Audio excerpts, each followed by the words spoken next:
Hey, I'm Harrison Talion. I'm Agree Ahmed, Welcome to Bottom Line Design. and today we're going to be talking about the squint test.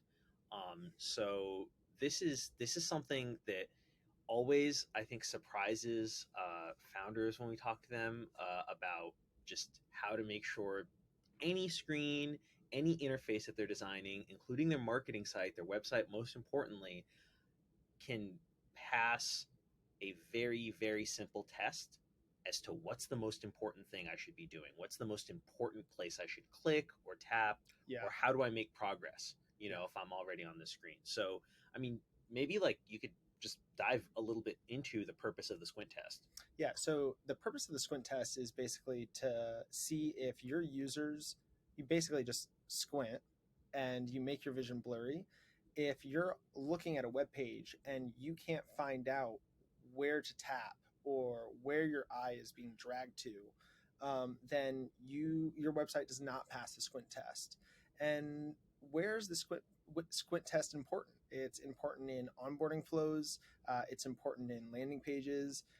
It's basically important anywhere where you want to pull a user through and have them perform an action. Yeah. I think like okay, so imagine a spectrum of cognitive activity. Imagine a Okay. spectrum of cognitive activity that on the high end of it is Mozart composing music, and then on the low end of it is a salamander or an iguana trying to catch a fly. I was going to mention one of the little rappers. Yeah. But imagine that spectrum, Mhm. right? And the squint test, the point of the squint test is to pull your dominant action, the thing that you want your customer or your next customer, your next Mhm. user to do, pull it away from them having to be Mozart composing music and more to like brainstem reptile brain activity Yeah. of, oh, okay, this is a predominantly white page. There is a blue text or button on there. Let me go click it and then go to the next thing, right? And if you do that, that's kind of like that's passing the squint test, Yeah, right? 100% right. And it doesn't just come down to like CTAs. It also comes down to the composition of the screen, the Yeah, colors of the like what colors are.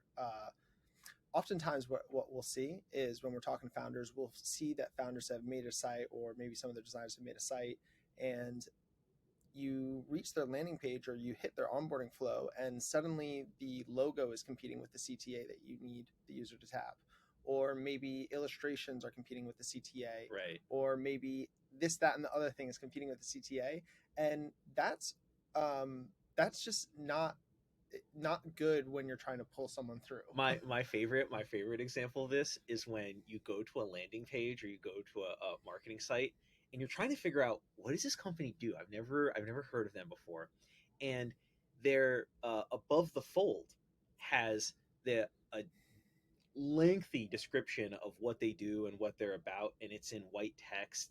And then this is the best part, is the background of that text is like drone footage or something really Right. detailed and visually, like it's like moving. There's like a movie playing in the back of like, Sure. I don't know, somebody like taking planks off of the like the laying bed of a truck, and you're like, I don't know what you do. I can't read what you do because you're failing the squint test right now. And you're taking them away. Like, not only is that just not SEO friendly, having like a heavy video, it's going to make it way less legible for Bing, Google, Jeeves, I guess, to like Right. read your content. So you're not going to rank really well. And it's also going to be bad if they have a slow internet connection or a low performing computer. But above all else, it's just a bad design principle because you're distracting them in the back. And I've seen, tricks where they maybe like add a live blur to it, and so Right. you get like visuals in the back. Hey, it's still a video. It's still Mm-hmm. moving, unless it's like a color wave at like a slow speed. Yeah, at like the rate of human respiration, like it's like Yeah, in, out, like 7 times a minute, yeah. right? Then I guess it's okay, just as long as the file isn't chunky. Right, You know. right. Yeah, and I think also what you brought up about how it's going to impact search engines, because they do look at this stuff now. That I know that Yeah. Google sort of put out recently. I don't know, maybe like a couple years back, that they were going to start ranking websites based off of their accessibility. Yeah. That this is a recurring theme on this show that design is not just about how it looks. Yeah. It's about how it works, and it's about considerations that oftentimes get pigeonholed into other categories like engineering. Like how fast the site loads sounds like it's an engineering concern, but it's very much a design concern. And the consequences of your site load speed, they start before the engineers, connect to the Cloudflare CDN or get their It's just conversations. yeah, literally, Yeah. it's like, yeah, if you in designing the site decide we need to have 1080p aerial drone footage above the fold, and the site's not going to be interactive until then, guess what? That was a design decision Yeah. that had very technical consequences and ultimately will probably have business consequences as well. Yeah. Yeah. And okay, I wanted to get a little bit in on the origin story of what we call the squint test and where it is that you learned about this as a way of kind of gauging the design of any product. This has just come from years of looking at websites, working with tons of companies. It's something I developed when I was at RISD, working with like small mom and pop shops, still developing like Squarespace and Wix sites. And one of the things that I knew was important was conversion. And I think actually it started from this law firm that I was designing for, Mark Sherman. If you're out there, your site definitely passes the squint test because I designed it. But it started there, and it was just a way to increase his bookings. And then I was like, okay, like you should be able, but actually going even farther back, I'm now just remembering like when I was at school. Um, we had to put on for one of our electives we had to put on these like drunk goggles, and if you were able to use a product with these drunk goggles, it was well designed. Right. I think like the today's analogy is like an iPhone, as far as I know, it might come with like how to locate support and a Yeah. sticker, but it doesn't actually have an instruction manual. That's how intuitive it is to use right out the box. Yeah, exactly. And the drunk goggle story is always just so funny to think about that, imagine you're at school and they're trying to explain to you how do you make a better made product, and they say, okay, why don't we deliberately impair you cognitively? Yeah. Why don't we literally, Yeah. like, yeah, weaken your ability to see and see, can you still use this product, right? And it goes back again to just people who are drunk or like have the visuals of someone who's drunk would be less coordinated. Yeah, sure. They would probably have like less of an ability to parse something that's visually complicated, and so what's going to happen, they're going to struggle with anything where they have to rely on nuance or parsing out texture, right? Sorry to Yeah, go interrupt. ahead. Yeah, it also brings up this one story that I had while I was in school where we were working with the CVS team, and they wanted to have me design a beta for their self checkout screens in, I think it was Jackson Hole, and a lot of people that were coming through. 70% of all traffic coming through CVS is for your pharmacy, and by the time they hit the pharmacy, they're walking out the store, and they might pick up a chocolate, a soda, something. And so we want to design for a use case where you're walking back from the pharmacy and you want to pick up two or three items. Self checkout totally made sense, but the demographic was a lot older. So everything, if you like go to my site, you can see this, but everything is just like blown up, and it totally passes the squint test because you know exactly what you're supposed to tap, exactly what you're supposed to do.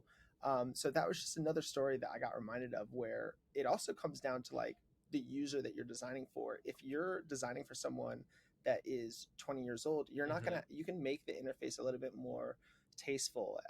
Smaller asset sizes, things like Right. that.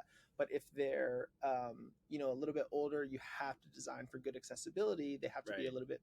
The assets are going to be a little bit heavier, a little bit more weighted in the font, a little bit bigger in terms of like pixel dimension, things like that. Yeah, that's funny enough too, like the talking about the designing for the demographic and what Which is another episode. yeah, right, coming up, what affordances you can kind of get away with, and their relationship to the squint test. I remember years ago you told me that you had this pet theory that Snapchat deliberately was making its patterns and gestures confusing so that teenagers could share each other Yeah. almost like secret handshakes. Oh, this is the new way that you add blah blah blah to your story or something, deliberately as a way of almost like keeping it primarily focused on like the younger audience and not making it like a lame social network, which is what happens with every social network once your parents show up, right? I can't tell if it was by strategy or if it was just truly terrible design that went in their favor. But what I do remember is you can basically have two different types of design. You can have the design that is rooted in habit, where you have more affordance to have the user remember certain things or certain ways of doing things. But those are only reserved for products that are used every single day. Mm-hmm. If you're a B2B SaaS company that has a portal that, your clients only visit like once a week, twice a week, they're not going to be coming on there like 101 times a day, Right. like a 14-year-old, Yeah.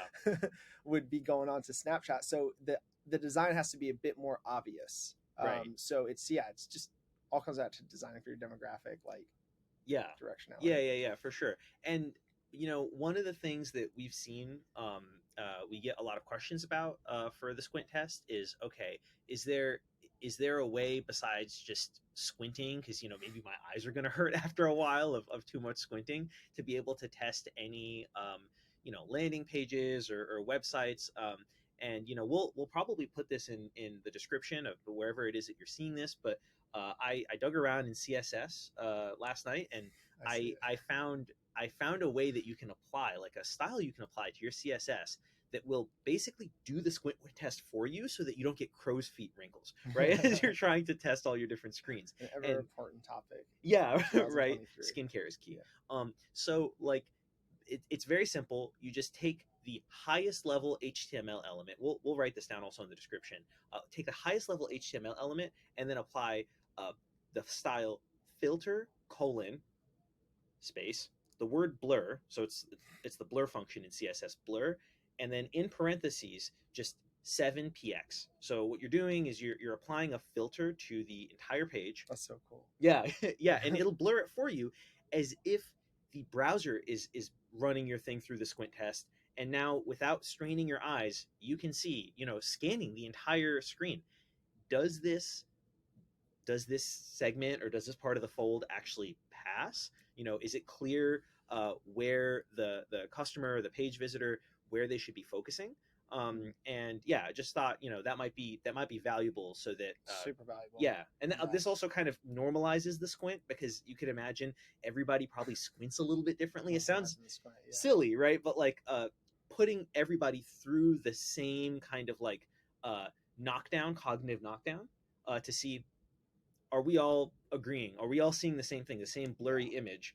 And do we all agree that this is either confusing or this is quite clear? Yeah, totally. And one other thing that we just didn't talk about in too much detail is a lot of times I'll see junior designers or founders that are designing websites. They will not think about like the color composition or like the text composition or just like the spatial composition. Part of the squint test also includes like thinking about the general flow of how your eye scans a page. Mm-hmm. Is it legible just with like good short concise copy? Is it legible with like good point size fonts that are accessible to everyone? It also comes down to like, yeah, how is your eye actually like waving through the information? Mm-hmm. How is it actually like arriving at the CTA that you want them to tap, or the direction that you want them to take? Yeah, that's a really good point too. Is sort of like a phase 2 of the squint test is the eye journey, and you can see this also. This is really funny that you're bringing this up, because it shows like a Rush album. Eye journey. Eye journey, right? Yeah, you can see this even in paintings. This is kind of like a weird example of this, but it's related. That when next time you go look at a painting, kind of if you're at a museum or something, pay close attention to the journey that your eye takes. Mm. You know, like with Starry Night, for example, this is kind of like one of my go-tos. I did some painting when I was in college, and you know He's very talented. yeah, well, Well, yeah, I agree. Thank you. right, yeah, like I'll never say no to a compliment. But with Starry Night, the first thing that you see is the cypress tree that just or the cedar tree that uh slices through the composition, and it shoots you right up to the swirl. And then when you follow the Great swirl example. down, right, you immediately see the moon. The moon is out in the northeastern corner, and then when the moon hits you, you're like, whoa. And your eye kind of zooms back out, and you get like a panoramic view of all the stars in the sky, right? Same thing happens with portraits. The reason, if you, this is completely not related to design per se, but you know, maybe there's some painters out there listening. If you want to nail a portrait, it has to start with the eyes, because every single person who views your portrait, like, you're trying to get them to believe essentially like an illusion. And if they don't believe that your eyes are up to snuff, it doesn't matter how good everything else is, or your brushwork, whatever, it's just never going to work. And it's the same thing, I think, with products. Yeah. Right. And you know what I was just thinking about when you said the eyes? It's like, think about where your eye travels when looking at the Mona Lisa. Right. Yeah. It's to the eyes and nowhere else. Right. And that is deliberate. You know, the Mona Lisa, I believe it took Da Vinci 4 years to make, and a majority of the time was spent capturing, you know, this area right here. But that is by design. You know, his intention with, from all the scholars, is just like he wanted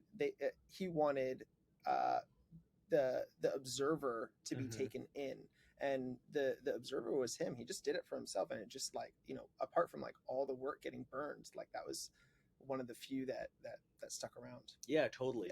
And I think that, like, on that subject of the eye journey, bringing it back to like product stuff, you know, you can rely on conventions. Is this a painting show? Is this about to become a painting show? Right. You can rely though on conventions to tell you how the sort of like multi-step squint test is going to work for when your customers arrive on, let's say, an onboarding flow or your landing page, right? That for like landing pages, for example, it's just become convention in all websites now, especially for products, that there's going to be a bold kind of H1 header text in the top left, or like in the left, right? And then there's going to be probably some kind of like call to action, or like some interactive supporting text, and then CTA. And then a supporting text and the CTA, exactly. And then the trust banner, and then the 3 metrics. And then to the right, you're going to have the closest you probably can get to a representation of how the product works, or like what it actually does. You can lean into that, right? There's no reason that you should. Visual, by the way. Yeah, right. Yeah, like a visual, exactly. You can lean into that. There's no reason to reinvent how the wheel works. And I think that if you lean on those conventions as like sort of your design first aid kit, you know, then you'll already be a long part of the way towards passing like the squint journey, I guess, rather than just the one-step test. Yeah. I always say, like, try to innovate on what's already been innovated. Yeah. Right? Like, there's no need to reinvent the wheel, especially when you're getting started as a founder or designer. Like, just, you know, I always tell like junior designers, like, go to Figma's community files and download their files and see how it was actually made. Yeah. Because that's going to teach you a lot of stuff. And then just, you know, emulating the greats, you know, so the same thing is for website design and composition. Just pull a template. You know, you don't have time as a founder. You're doing so many other fucking things at one time. Like, just try to build things that are off the shelf, and then innovate on top of those things. Yeah. And then you can worry about proprietary stuff later on. Yeah. And I think this is kind of like, design again is in a very similar category as a lot of other disciplines. I think that, like, there's a lot of progress that's been made in terms of establishing conventions in the last decade, especially for like digital product design or digital web design.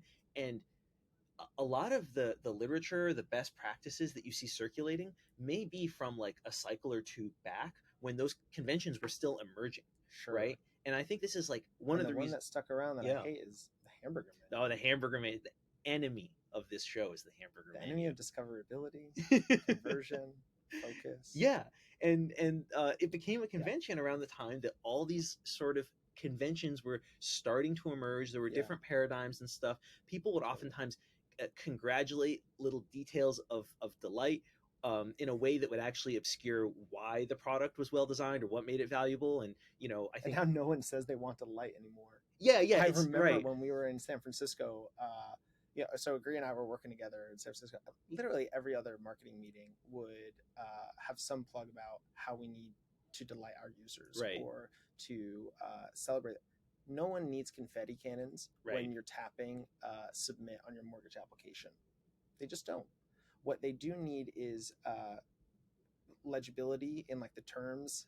They need like a quick and concise way to reach out to support. Like there's just like a laundry list of things, and Right. we were a startup thinking about those things every once in a while, but maybe we could have been thinking about other things. I think like there was a lot of focus looking back at that, but there were times where we waited, elements that did not lead to conversion a little bit more than maybe we should have. Yeah, and I Yeah. think that it's again kind of another theme that we oftentimes come back to is sort of trying to get anyone who's observing design or evaluating design and therefore implementing it to step a little bit back from the visuals. Yeah. Right? And this is what the squint test is all about, is that when you blur everything away, you're not going to be able to make they're not going to notice the details of how the confetti is shimmering down the screen. They're going to, when you blur it all away, you give it some distance, it's just going to be about what is the dominant action, right? What is the next place that my eye should travel to? Yeah. And it goes back to, I think, like the common, like just again, another common theme is how a lot of the work of design is bringing structure, making things accessible. Yeah. It's not necessarily about making things words that get used like slick or making it pop like these like very strange. I want them to Yeah. be Dude, what does that mean? What does that mean, right? Yeah, exactly. So tell me who the user is, tell me where they're coming from, how they're being primed, like then I'll show you a design that's been constrained, right? Yeah. Well, just wrapping up, like what are your thoughts on how content fits into all this? You told me something a few months after we met. I remember asking, why do you only wear black?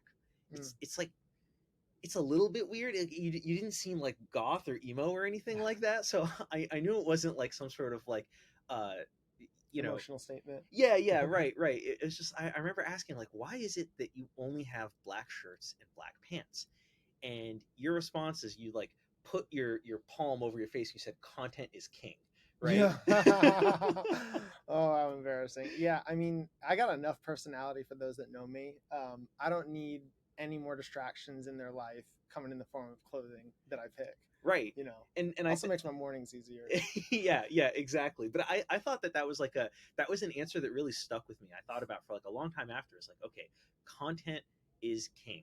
And I think that the squint test is really about trying to put that content in front of your user or your customer, making it very obvious for them what they should do next, and being able to just pare away all the distractions. Because any given interface, really, like whether it's a screen, the settings screen, whether it's a feed, whatever, there's gonna be one dominant interaction that you want your customer or your user to take, and then maybe a couple secondary ones that they may want to take that you accommodate for, but really putting those front and center. Just always remember, like, users are only doing one thing at a time in an experience, and if they're not, your product or service is not doing a good enough job either anticipating the next action or being too distracted with many because they have not been prioritized.